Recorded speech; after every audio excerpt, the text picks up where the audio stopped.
there I was. I was back in the airport. And so they rolled me up, they rolled me up to the terminal, and I roll up and I'm in a wheelchair, and so you know what that means? I get to skip the line. Focus on your strengths, people. And so they roll me up and they say, this is gonna be a full flight. I said, no worries. And so, they roll me down that long terminal. The plane started to fill in and, people are looking at me and then looking away. And no one wants to sit next to me. Have you ever felt like you were invisible? Have you ever felt like you weren't good enough? Look around the room.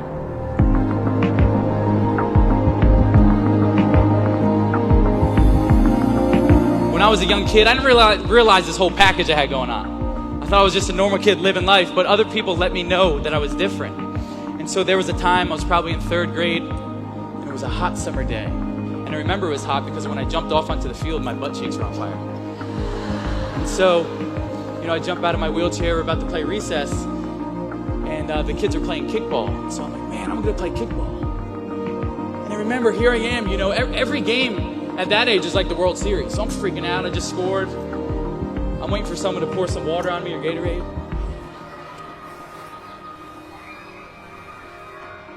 And the pitcher walks up and the catcher said something that I'll never forget. He said, how are you gonna let a cripple score on you? I'm in 3rd grade. I'm in 3rd grade. I don't even know what this word means, but I know that it's negative. I know that it had this negative connotation. And so this was my first glimpse of why me? Raise your hand if at least one time in your life you said, why me? Look around the room. It's everyone.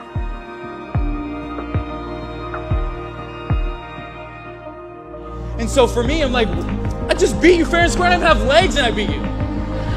Like, why are you calling me these names? I don't get it. Why me? As I got into middle school and high school, I was still at this low point in my life, this victim mentality.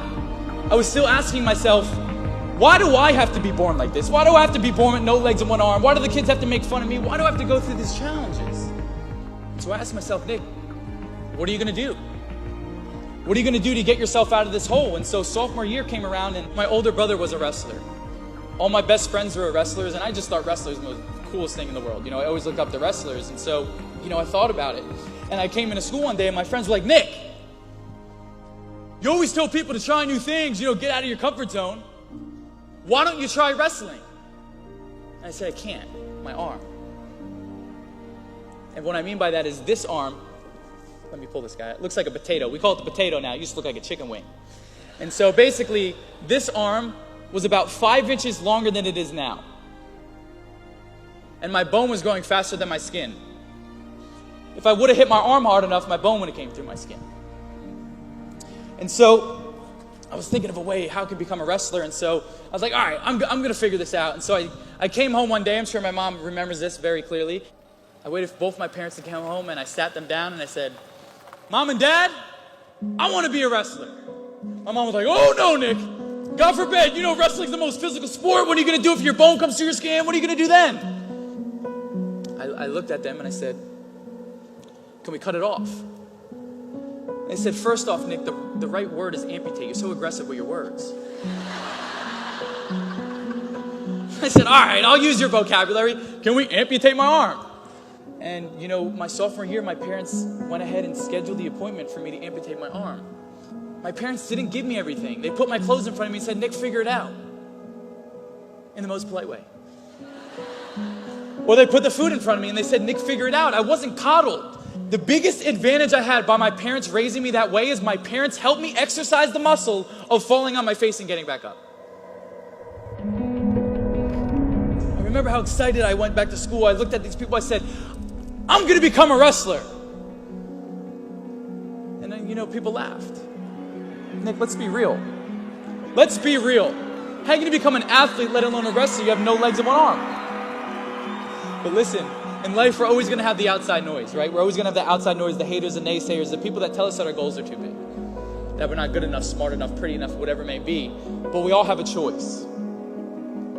The choice is you can let the outside noise affect you or drive you. What's it going to be? And so I looked at these people. I said, you're right. What was I thinking? I'm not going to become a wrestler. I'm going to become a varsity wrestler. And you're going to watch. What are you willing to give up for your dreams? I hope it's not a limb like me, but what are those limiting beliefs that you need to let go? That you need to cut off? I had about 17 stitches in my arm, and I go back to school with this big smile. I swear I was the happiest kid that just cut his arm off. And I came off the mat after getting my butt kicked as usual. And I remember I'm there trying to catch my breath, and this lady comes up to me crying. I'm like, oh God, what did I do wrong? She gets down on my level. She said, Nick, I want to thank you. I said, for what? Did you see that performance? She said, it's much more than that. She said, my daughter's over there on the sideline, and she never wanted to do a sport. She never wanted to do an extracurricular activity, but seeing you out there, she wants to try all these things. You not only motivated her, you not only inspired her, but you shifted her perspective. And that's when I realized, like, oh my God, not only does this feel good that I'm helping people, but I was on the mat for myself. I was being selfish. I was trying to dig myself out of a hole. I wasn't trying to motivate and be inspiring Nick. I was just trying to dig myself out of a hole.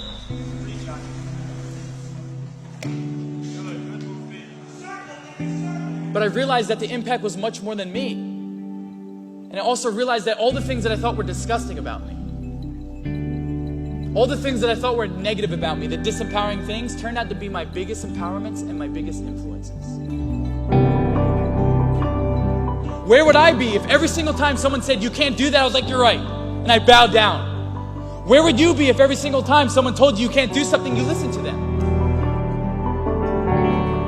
That's probably the same thing in your life. The things that you don't like about yourself, the things that you nitpick about yourself are probably the things that make you you. Your authentic you. That's how you're going to stand out in your personal life. That's how you're going to stand out in your business life, by being your authentic you. And so I realized not only is my situation kind of like a superpower, but this was fulfilling, helping other people. This phrase that I kind of frame my whole life on is, it's not can't, but how. I can't do this because I'm not tall enough. I can't do this because I don't have the resources. I can't do this because I'm not old enough. Whatever it may be, we all have these limiting beliefs, right? I may not have legs, but I'm here to make a massive footprint in this world before I leave. Come on. Go. Come on. Because the one thing I've realized, and I'm saying this as a brother, is no one's coming to save you. No one's coming to save you. The only person that's going to make a drastic change in your life, whether that's physically, mentally, emotionally, spiritually, the only person that is going to dig you out of your hole is who?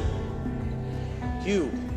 It is emotionally impossible for you to feel grateful and sad at the same time. Grateful and angry, whatever it may be, the emotion of gratitude literally outweighs all the negative emotions. Starting your day off with gratitude, you're starting your day off on the right foot. And so, when I was sitting on that plane, and everyone started to fill in, and no one wanted to sit next to me, I started looking at the window and I was crying. I was trying not to let these other people know I was crying, and I was going through my head. I said, Nick, what would you tell the kids? What would you tell the adults? Practice what you preach. What would you tell them? And I said, it's the meaning I attach behind this. I could become the victim of this situation, or I could become the victor of the situation. What's it going to be? And so finally, two gentlemen had to sit down, and I'm thinking.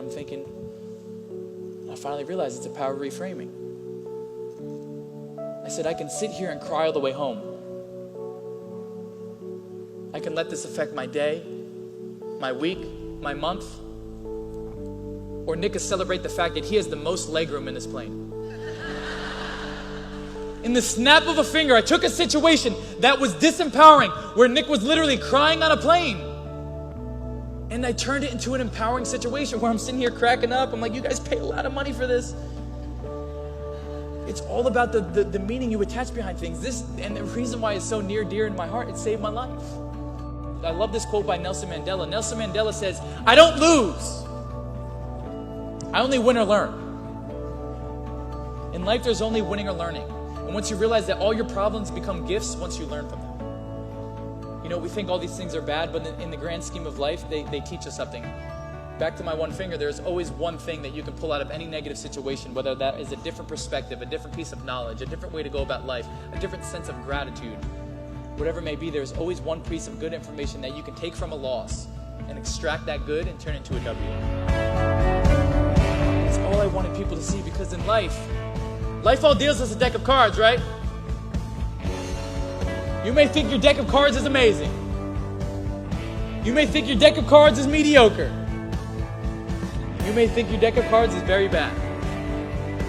But it's our duty to play that hand to the best of our ability. If you agree, say yes. We have to play the hand we gave us to the best of our ability. We got to focus on the things we do have. You have to focus on your strengths and the things you do love about yourself, because I promise you, when you focus on your strengths and the things you do love about yourself, it'll always outweigh all those negative things. The most attractive thing you could be is different.